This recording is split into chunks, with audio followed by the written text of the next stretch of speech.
Yeah, g'day Bush Camping Tools here today. Well, we're up in the forest, as you can see, where we are now in the world. Autumn is approaching, or is really upon us now. And I've got with me today something new from Tanev Family Knives. TFK, this is the TFK T7. The T7 blade is a little bit smaller than the T8 I just showed you. It's a sabre grind, a sabre grind with a flat to a sabre here. 4mm spine along here. I ordered mine with fluorescent orange G10 scales because we'll have a look in a minute. When you accidentally put this knife down on the forest floor, you'll easily be able to see it, especially in this condition. And it can happen if you don't re-scabbard it. The scabbard is a leather scabbard here. Okay, I'm using the dangler system on here now for today, but if you want to take that knife off and leave the dangler there, we can just do that and clip this back up. If you're using the short, ordinary, traditional carry loop system on there, you'd have to take your belt off because this is riveted firmly to the scabbard here. What you can also do is with this, this is a, this here, you can see this, this is a horizontal carry, so I can put my belt through here like this, these nylon webbing loops, and they can also take these off the scabbard and carry this horizontally. This is a right-handed extraction on this knife. Let's have a closer look at the scabbard now. On there, it's very well made, leather scabbard, great stitching on there. Let's take the knife out and see. So that's the scabbard, like that. And it's a deep carry on there. So we've got that there, and the knife shape here facilitates something to grip a hold of, to pull out when you do that. Yeah, all right. So we'll just put that back on the belt again. Let's unclip this, goes through this big heavy steel D-ring like that. And I can clip that onto there like that and I'm good to go. All right, let's move on.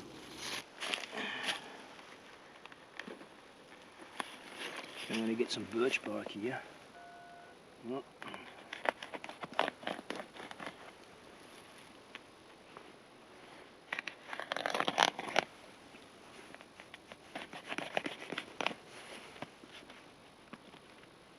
Perfect.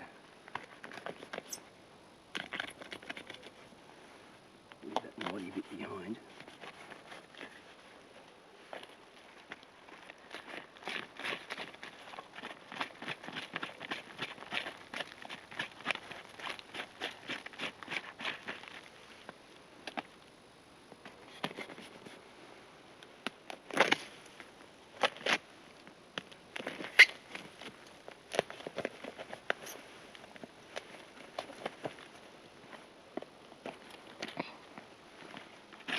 But anyway, this is N690 cobalt steel.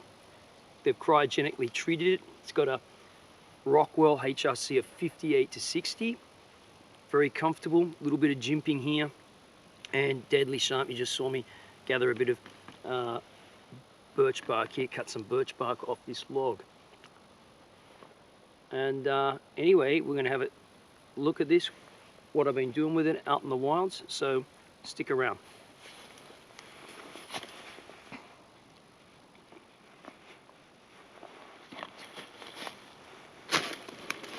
Wet rather, it's a bit wet. No, it's too wet. Too wet to burn.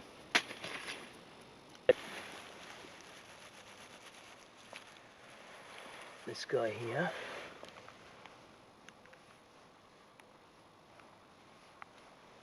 And we'll just check on this because there's some of these that look the same.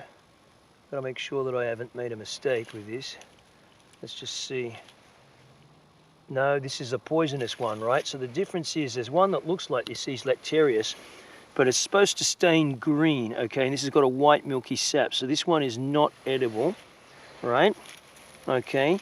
Normally I'd expect to find these under pine, so that's not an edible one, all right? So you've got to be careful. They can, that's a look-alike, okay?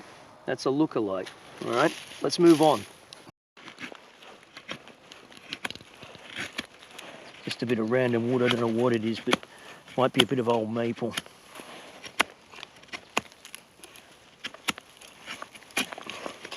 It's easy enough to get feathers on. that's for sure.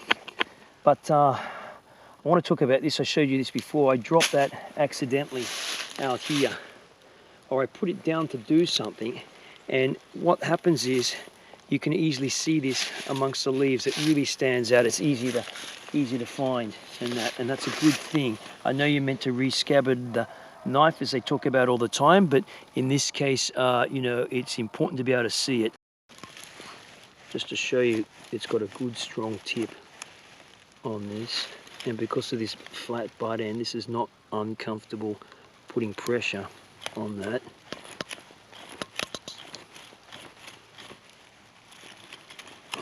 So this is really quite hard, this wood, and that's, hear that? Very sharp, very sharp. Came deadly sharp out of the box anyway. Yep, all right, let's move on.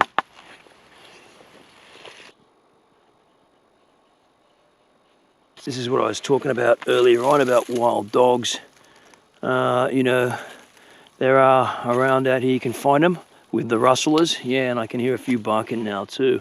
It's a bit of a pity really. They don't pose any threat though. It's a bit of hard beach. I'll split this up a bit, it's a bit wet on the outside in a minute.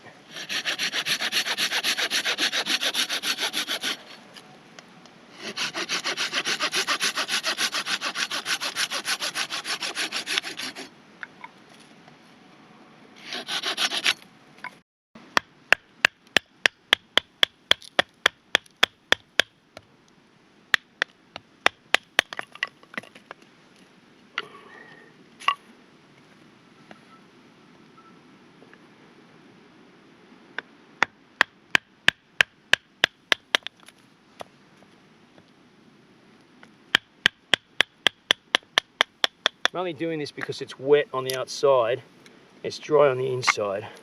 It's a bit of seriously thick and hard old beech, just to get a bit of dryness.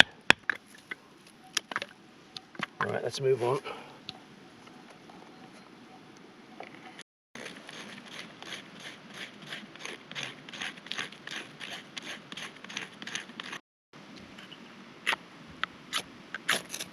All right, there we go. Got that in there. Let's put that in there.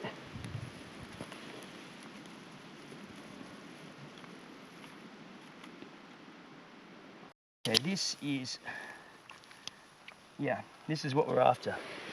This is Lactarius deliciosus. This is really good. It grows under pines here. And it's got these, you see this here, these concentric rings around the outside. Okay, and orange, and there's some others here. I think my son pointed out, yep, down here. Here's another one. This one's a bit gone.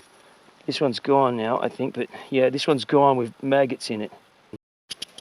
All right, we'll take this one too. That's it there. It's a beauty, okay? No maggots in it. And it bleeds this, you see this orange latex, like that. Also colors the urine this color too, but that's okay. All right, we'll take that, and there'll be some more around here. We'll keep looking. Here's another Lactarius underneath it here. It's a beauty. Okay, I'm going to take that too. Down here, see, this is the Lactarius deliciosus, and they're really worthwhile, these things, to get. There they are there, and now's the season at autumn. This one's too far gone, but anyway, let's get this one. There's a few bollies around too. Yep. Okay, so covered in pine needles. These are it here. Right, these are great. These are very good to eat. Don't want to damage the knife edge intentionally here. Yeah, and this one, got a bit of cow poop. Great, look at that. Fantastic. In-rolled edge when they're young. Orange latexy sap, and these will bruise green, and concentric rings around the outside on some of these. Yep. Okay, let's get these up. There's some other ones here too. Look at this. Look at this. You've really got to have your eye out, or eye in rather, looking for these things. These are good to eat. Look at that. This is exactly the time of year to find them. Under the pine trees. That's where you're going to get them, under the pine. Okay.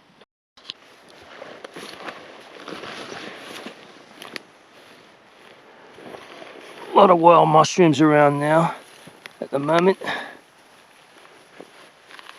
That's one there too. It's a bit far gone at the moment. Or maybe it could be all right. I'll give it to my son to hold for a minute. Come on, let's go. Look at that, just absolutely beautiful. I'm going to head down towards this creek.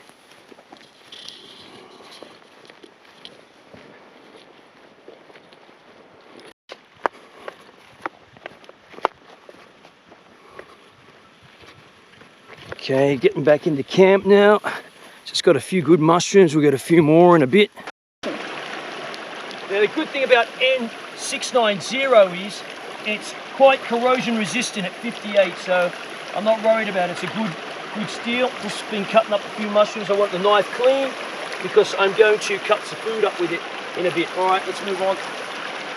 It's important to get the right wood when you're making skewers so you don't poison yourself.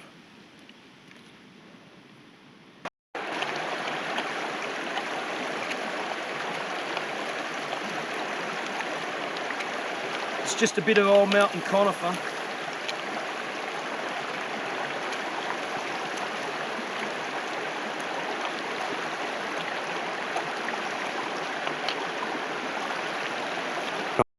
Now I want to talk about scabbard safety here. The best way not to lose your scabbard actually is not to use the danglers to put your belt through here, through this part here, because if you do put your belt through here, there's no way the scabbard can come off. If you're gonna, you'd have to lose your belt and then lose your pants maybe.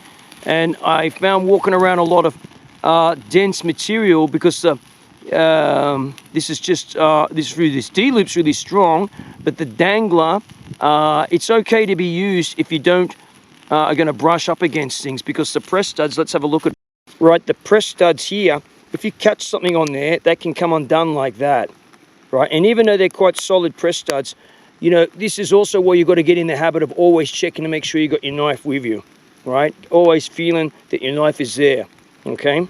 So this is okay, I feel, when you no chance of coming against any brush to lose it. Or alternatively, you can arrange this so this is on the inside. This does not open to the outside. This opens to the inside, which will be a bit more tricky, but then this would have to come off. It'll be against you in here, right? Okay. Got a bit of a thing here. Let's just get this meat.